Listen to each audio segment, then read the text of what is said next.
नमस्कार प्यारे विद्यार्थियों, आप सभी का एक बार फिर से स्वागत है JKIT मंत्रा के यूट्यूब चैनल में। आज की इस वीडियो में हम DRDO सेप्टम 11 की नई वैकेंसी, साथ ही DRDO सेप्टम 10 टेक्नीशियन ए के रिजल्ट और एडमिन एंड अलाइन का एग्ज़ाम कब होने वाला है, इन तीनों बड़े टॉपिक पर बात करने वाले हैं। यदि आप इन तीनों टॉपिक से जुड़े हुए हैं तो वीडियो को लास्ट तक ज़रूर देखिए। चैनल पर पहली बार आए हैं तो इसे सब्सक्राइब कीजिए। इस वीडियो में मैं आपको एडमिन एंड अलाइन का एग्ज़ाम कब हो सकता है, रिजेक्शन लिस्ट कब आएगी, साथ ही टेक्नीशियन ए का एग्ज़ाम हो चुका है उसका रिजल्ट कब आएगा, साथ ही STAB टेक्नीशियन ए और DRDO की जो नई वैकेंसी आ रही है सेप्टम 11 की, उसके बारे में डिटेल से बात करेंगे। लाइक ज़रूर कर दीजिए। DRDO में एक और नई भर्ती आप सभी के सामने है और वो है DRDO सेप्टम 11। 10 के बाद 11 और 11 के बाद 12, 13, 14, 15, 5 वैकेंसीज DRDO लगातार करना है।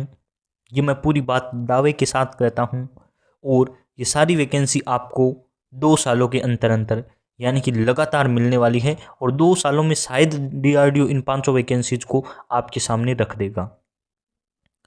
टेक्नीशियन ए, STAB और एडमिन एंड अलाइन तीनों पोस्ट होती है। पूरी डिटेल से बात कर लेते हैं। चलिए शुरुआत करते हैं।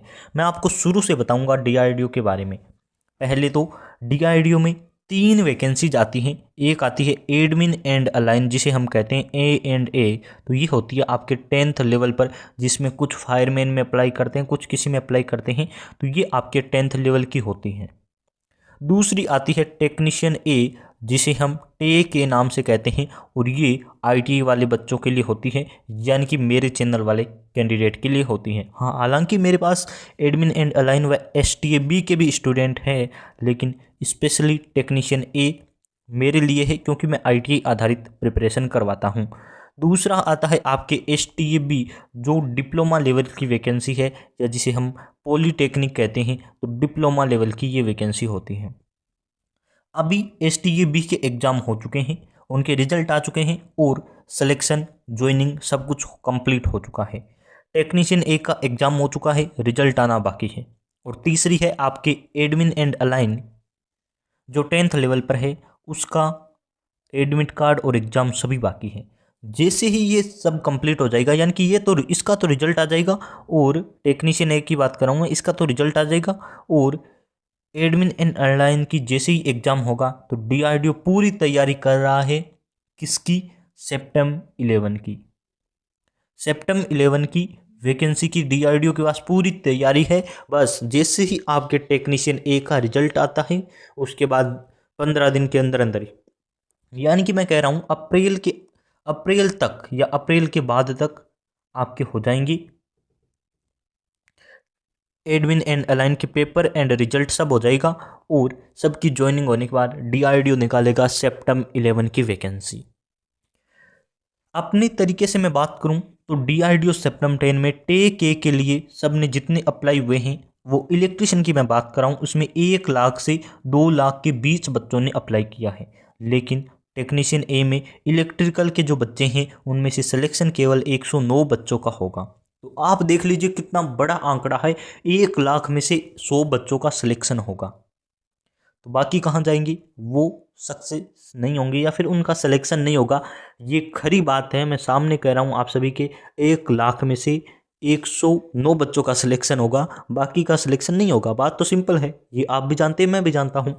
तो इसमें क्या है, उन बच्चों के लिए एक और अवसर है। DRDO सेप्टम 11 की वैकेंसीज अब आनी है। तो अब आपके मन में एक डाउट हो रहा होगा या क्वेश्चन हो रहा होगा, जिसके मन में डाउट हो रहा है, जिसने वीडियो यहाँ तक देखा है, जो पहले से चला गया है उसके मन में कोई डाउट नहीं है, वो चला गया है। जाने वालों को कौन रोक सकता है, यही बात होती है, सबको पता है ना। तो देखिए, सेप्टम 11 का अब आपके मन में एक डाउट होगा कि अभी अभी DRDO ने सेप्टम 10 निकाली है वैकेंसी और उसके जस्ट बाद 11 क्यों? ऐसा क्या हो गया कि सेप्टम के बाद 10 के बाद सीधा 11? कुछ बीच में टाइम तो लो यार, 2 साल का, 3 साल का, जैसा आप पहले टाइम लेते थे। यानी कि पहले DRDO हर 2 साल के बाद वैकेंसी करता था, अब अचानक क्यों कर रहा है? तो मैं आपको बताऊं, हर डिपार्टमेंट के पास डिपार्टमेंट कोटे के तहत कुछ वैकेंसीज होती हैं।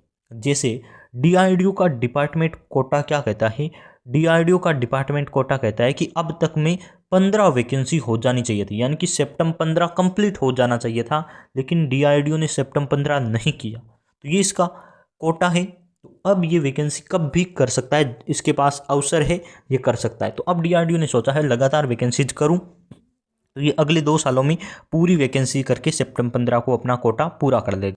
खाली पोस्ट पड़ी है उसके पास, और देखिए 2 या 4 ऐसे कैंडिडेट हैं जो मेरे टच में हैं और वो खुद डीआरडीओ में जॉब करते हैं, तो मैं उनसे पूछ के आपको बताता हूँ। तो देखिए उनमें से पहले एक ने कहा था, तो मैंने ये वीडियो नहीं बनाया था क्योंकि मुझे पता था हो सकता है एक बच्चे की बात या फिर एक की बात पर भरोसा नहीं करना चाहिए। तो उन्होंने कहा कि डीआरडीओ सितंबर 15 तक वैकेंसी लगातार करेगा। लेकिन अभी एक और कैंडिडेट है, उसने भी यही कह दिया कि अभी सितंबर 11 की वैकेंसी अगले साल आनी है। उसने मुझे ये कहा कि सितंबर 15 तक तो लगातार करेगा, लेकिन 15 तक कब करेगा इसका हमें आइडिया नहीं है। लेकिन सितंबर 11 की हमने तैयारियां कंप्लीट कर ली है और हम सितंबर 11 की वैकेंसी अगले साल करने वाले हैं। तो अगले साल यानी कि ये वैकेंसी खत्म होने के बाद 2024 तक हमें खत्म करनी है सितंबर 11 की, यानी कि ये हमारा सितंबर 10 खत्म होते ही हम सितंबर 11 की वैकेंसी निकालेंगे। तो आप सभी तैयारी शुरू कर दीजिए। अब तैयारी वही करेंगे, यानी कि सिलेक्शन उन्हीं का होगा जो आज से पढ़ना शुरू करेगा। कुछ ऐसे हैं जो वीडियो देखते रहेंगे, रिजल्ट का इंतजार करते रहेंगे, इधर उधर रील्स मेम्स, ये सच कह रहा हूँ मैं, आप सब देखते रहेंगे और पढ़ाई हम करेंगे। एडमिन एंड अलाइन वाले बच्चे पढ़ रहे हैं क्योंकि उनके एग्जाम है। टेके के एग्जाम हो चुके हैं, उन्होंने पढ़ाई छोड़ दी है। सब ने नहीं छोड़ी है, 70% ऐसे बच्चे हैं जिन्होंने पढ़ाई छोड़ दी है। तो मैं उन्हीं से 70% से रिक्वेस्ट करूंगा, जरूर पढ़ाई को कंटिन्यू रखिए। सितंबर 11 की वैकेंसी आने के बाद पढ़ने से अच्छा है वैकेंसी का न्यूज़ जैसा कि हमें अनऑफिशियल न्यूज़ मिली है उसी से पढ़ लिया जाए, तो हो सकता है हमारा सिलेक्शन हो जाए। क्योंकि जब भी सितंबर 11 की वैकेंसी आएगी तो नए बच्चे भी जुड़ेंगे, क्योंकि अभी जिनकी आईटीआई सेकेंड ईयर में है उनकी आईटीआई कंप्लीट हो जाएगी, वो भी तो अप्लाई करेंगे। तो आपको कंपटीशन बढ़ने वाला है, आपको तैयारी करनी चाहिए। अब मेन प्रॉब्लम क्या है कि बच्चों के लगातार कमेंट आ रहे हैं कि सर एग्ज़ाम कब है, यानी कि हमारा रिजल्ट कब आएगा, रिजल्ट कब आएगा, ऐसे comment message WhatsApp group Telegram group में यही चल रहा है। मैं पिछले कई दिनों से देख रहा हूँ, मैं वहाँ तो रिप्लाई नहीं कर पाता, और क्या रिप्लाई करें वहाँ। तो मैंने सोचा एक वीडियो बनाकर आपको बता दूं कि रिजल्ट कब आ सकता है। टेक्नीशियन ए का रिजल्ट डीआरडीओ के पुराने काम को लेकर, यानी कि डीआरडीओ जिस प्रकार से टाइम टू टाइम अपडेट दे रहा है, टाइम टू टाइम काम कर रहा है, उससे लगता है कि 20 फरवरी तक, 15 या 20 फरवरी के बीच में मैं आपसे कह सकता हूँ रिजल्ट आ जाएगा।